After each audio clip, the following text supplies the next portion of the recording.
She said this would be a very short program. Apparently she doesn't know the name Foggerman that well. I know Ernie and Eleanor do, because my uncle, who was the minister in the days of our most glorious years of the Mr. and Mrs. Club, used to have an average 1.5-hour sermons. I am ready. I got a few more pages here.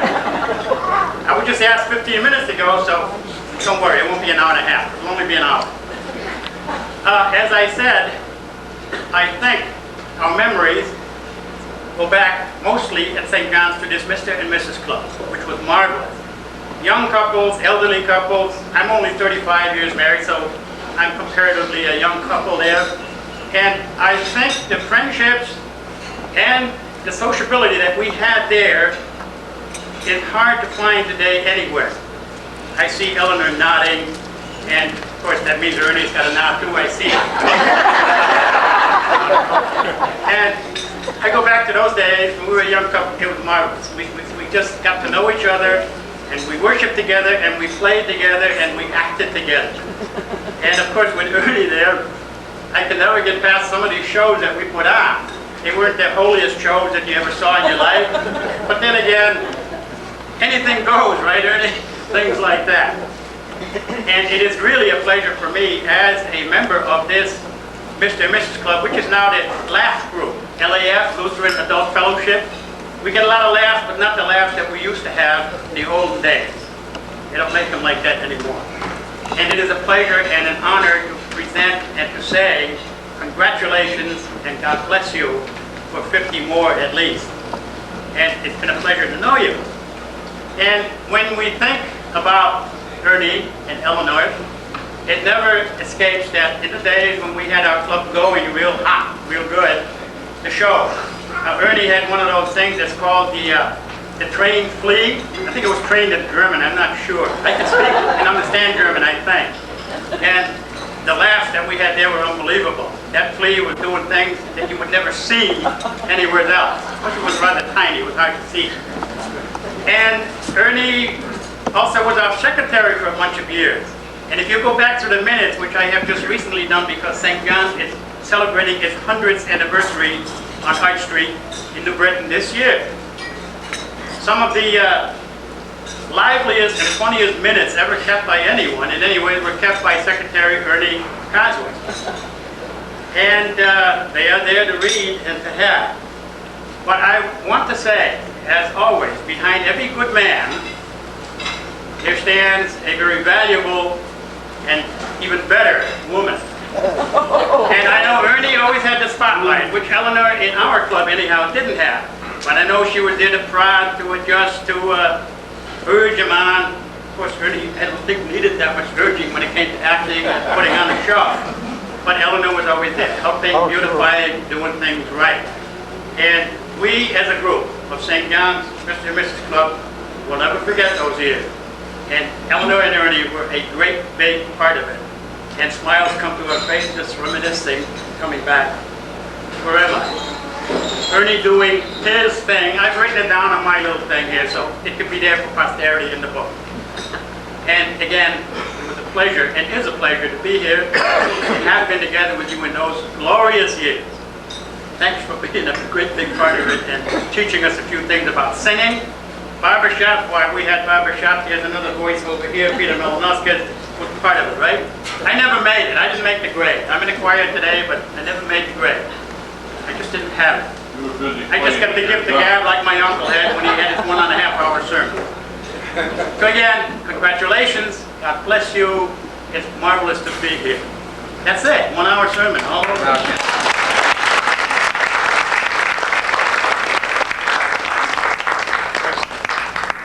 Never forget those years.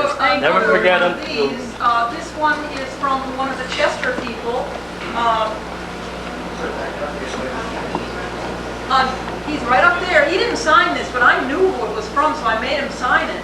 And I'm not sure if you all know the cottage at Cedar Lake Terrace, but it recently underwent a lot of renovation and it is beautiful now.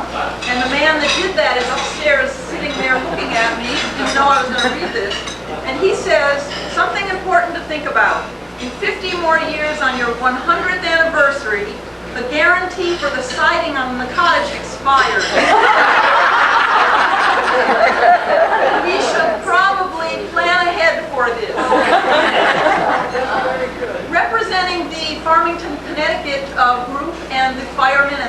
neighborhood, Mr. Freeman Reynolds. I better come back here. I'll have my back to somebody where they can stick a knife in it. I've been, what has been said, I have known a very small part of Ernie.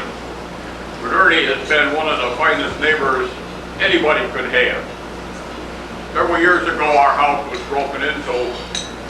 A lot of things were taken, including the television sets. And when Ernie and Eleanor heard about it, their car came in our driveway and they came up walking up the steps with their television set for us to use so we could get another one. And that's being a neighbor. Whether that was their only set or not, I don't know. It doesn't really matter. I known Ernie in the fire department. I was near Ernie when that picture was taken. It's out there on the wall, giving succor and help to that lady at the time of the flood in Farmington, 1955. Ernie is all heart. I love him. The best neighbor anybody could have. Ernie, thank you.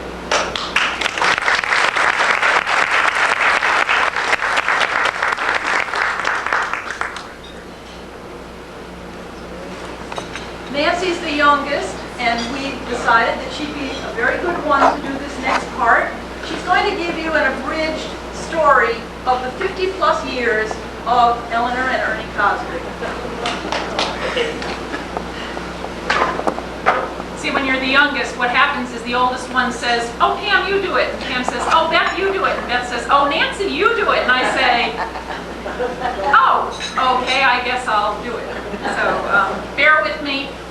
The problem here is you have to understand that my father loves this kind of thing. He's very good at it. And we all agreed last night across the board that it skipped a generation. So one of you out there in the other room probably should be doing this because this is not our thing, but we'll give it our best. It became very apparent to me this week when, see, we've kind of ignored this part of the day, and we'd kind of been hoping it would just take care of itself and someone would come forward who would want to give a wonderful speech. And the other day, my mother and I were talking on the phone, and she said to me, "So, want a few things to put into the speech you're going to give about us?" And I said, sure. And I came back and I said to my husband, Paul, I said, that could be the speech. Because, so anyway, bear with me.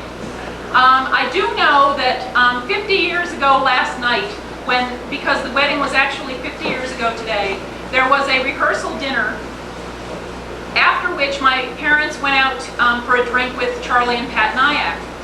And then Ern said to my mother, well, when we get back to your house, I want to pick up the ring so that I'll have it for tomorrow. Because, you know, in those days, only the bride wore the ring and the groom had to have it, this kind of thing. So okay, they got back to the house. She went in and she had left it on her bureau. And it wasn't there, or on her desk somewhere. And it wasn't there, and she panicked. And of course she went to her mother and said, well, what have you done with the ring? Her mother didn't have the ring. The ring had disappeared. So Ern, being the calm person he is, said, don't worry about it, you know, well, I'll just get another one tomorrow. Okay. So that night, of course, as you've all seen from the pictures out in the lobby, there was a great big fire in New Britain and one of the big theaters burned down. My mother finally said, it's just been a horrible day, things aren't going well. She goes to bed to the sound of all these alarms going off. And she thought, well, all right, this is World War II. The air raids are going off, bombs are going to drop. I don't care anymore, I'm too tired. If I wake up, there'll be a wedding. If I don't wake up, who cares? So she wakes up in the morning, and her mother and father had the ring. What had happened is, they went to the fire, they came back, and it was just getting light out, and they said, let's check the trash. They went to the trash, and in those days, remember, everything got burned. You brought it and burned it in the incinerator. They literally went out and sifted through the ashes and found the ring. She still wears it 50 years later. So, given that, I mean, if you think, despite the fact that there could have been air raids, there were fires, there were lost rings, if the wedding was meant to happen, it was meant to happen, and it was meant to happen because they found the ring. So the wedding did go off without any problems, and as Pam's already told you, the only one of the wedding party we could have with us here today is my Uncle George. Two of the groomsmen that are in the picture out there, Charlie Nyack and Al Emmon, have both passed away, but I'm sure that wherever they are, they're watching you with great love and giving you the best wishes. Eleanor being my mother, sometimes I'll call her Eleanor because I wrote this in the third party hoping I could still get somebody else to read this. Anyway, my mother was an only child, and so she didn't have any brothers or sisters, and so she had three of her best friends be in the wedding. And that was her friends Doris and Ruth and Shirley. And we've told you that Doris and Ruth are in California and Arizona, so they weren't able to be here today, and somehow we've lost track of Shirley Hine. So if any of you know where she is, we hope wherever she is, she's out there remembering what she did 50 years ago today. But then after a very short but memorable honeymoon in, I believe it was New York City, okay, they settled at their home at 316 South Road in Farmington, where they still live today. And they were they became sort of the outcasts of the family. You have to understand, they were the first ones that moved out of Britain. So that was a real big deal, you see, because we were always the ones that lived somewhere else. But anyway, let's just turn for a few minutes to look at how my parents spent their 50 years together. First, looking at kind of how they spent their work lives. My father had lots of different jobs. He started out, one of his first jobs was at American Hosiery in New Britain. And I understand that one of his jobs back then was he got to issue the Social Security numbers when that whole system came into being. And he got to pick his own Social Security number, which I had never really realized it happened. And therefore, there must be some explanation to why you have it, but I certainly couldn't figure it out if it's a code or whatever. But it didn't mean anything to me, but anyway, he did get to pick his own. But after that, what happened is he bought the gas station that was across the street from St. John's Church. And he was working there and trying to improve himself, and someone told him that there were jobs open at Hartford Tool and Die Company. And because he didn't know anything about machinery, he decided instead, I guess the way it went was that he got a job at the gas station across the street from Hartford Tool and Die, and he went to trade school at night. So he got to meet the people, they liked him, he got the training, they hired him, and it began a long career in the machinery business. He worked in several different machinery shops. He bought his own for a while. All of us at least remember Bristol General Manufacturing Company. And after a while, after he had had enough of that, and after my mother and all of us had had enough of that, he said enough of this, and decided to go to work for someone else. And decided being in business for yourself isn't all it's cracked up to be, as many of us know. And decided to work for someone else and spent the rest of his years working for West Hartford Tool and Die, where he retired 10 years ago in 1982. My mother worked at P&F Corbett, actually, until my sister Judy was born. And she worked, and then she stayed home until 9 months after my sister Beth was born. So she was home for a few years, and then I guess she decided she could go back to work. And those were, wrong page. After the Royal closed, and I think she was there for 21 years, she went to work at Connecticut General in Bloomfield. But we have, as kids, we heard a lot of stories about the years when my mother worked at the Royal and my father was working and she was working. I mean, they were probably the forerunners of this two-working family child care syndrome, and drop-offs and pickups and all this kind of stuff. And all I know is I'm grateful I wasn't alive, because I heard that my father cooked. And because he'd have kids, and he'd feed those 3 kids. And if you wonder why Judy, Kim, and Beth are the way they are, they grew up eating my father's eggs.